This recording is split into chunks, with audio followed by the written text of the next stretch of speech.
Oh, hello. Chill. Hey guys, welcome back to my page. Thank you so much for being here. Today I'm going to share with you 5 tips to beat procrastination. Procrastination is something that we all deal with. It's like a little insect or parasite even that doesn't kind of let go of us whenever we experience it.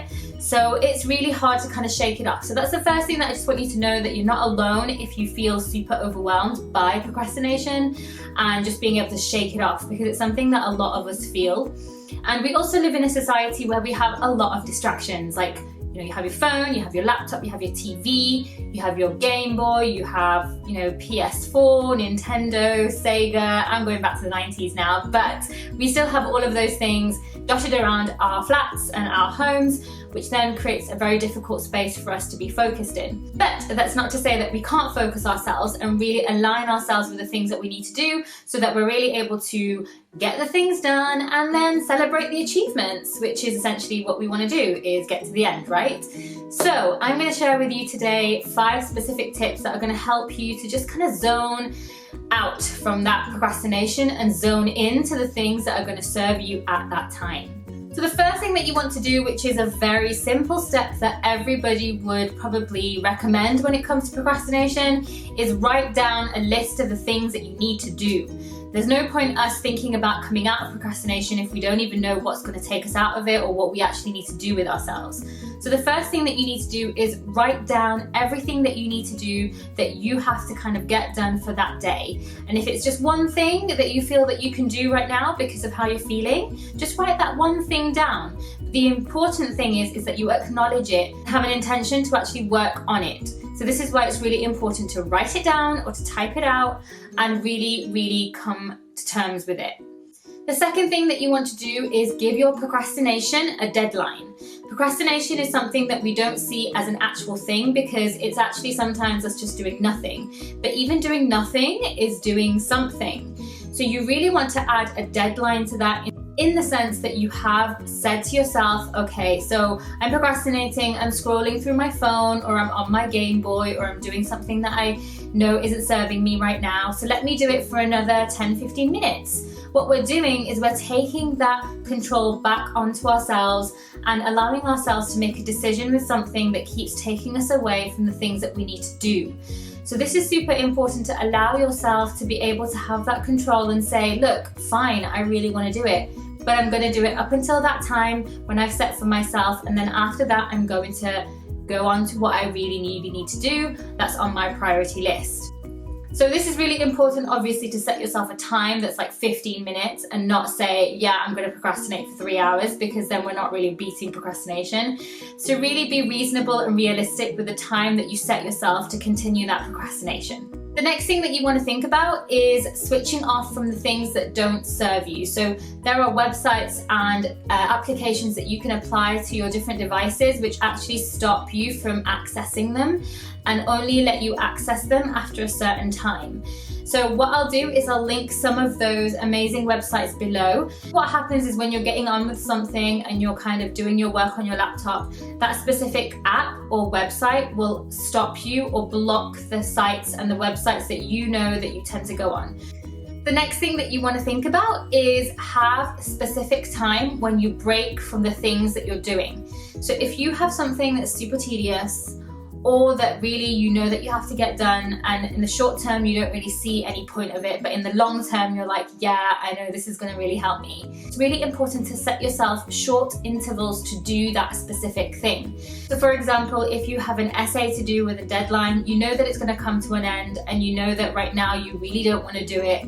But if you say to yourself, okay, let me do it for an hour at a time and give myself a 15-minute break. And in that 15-minute break, you get off and take yourself somewhere else and just do whatever you want for that 15 minutes.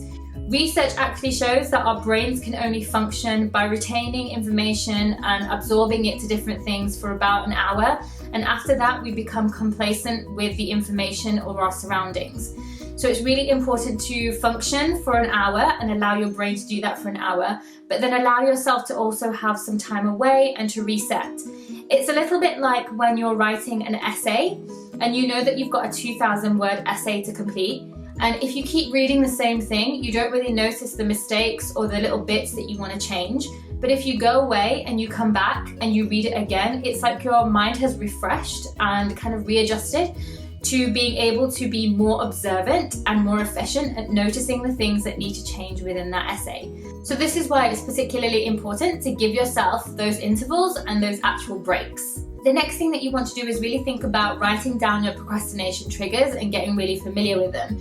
What tends to happen is when we become quite used to doing a certain thing that takes us away, we forget that we're even doing it, and we're actually unaware when we've picked up our phone or when we've taken ourselves off to do something else, until we're actually into it and we're like, oh my god, I had to do that other thing.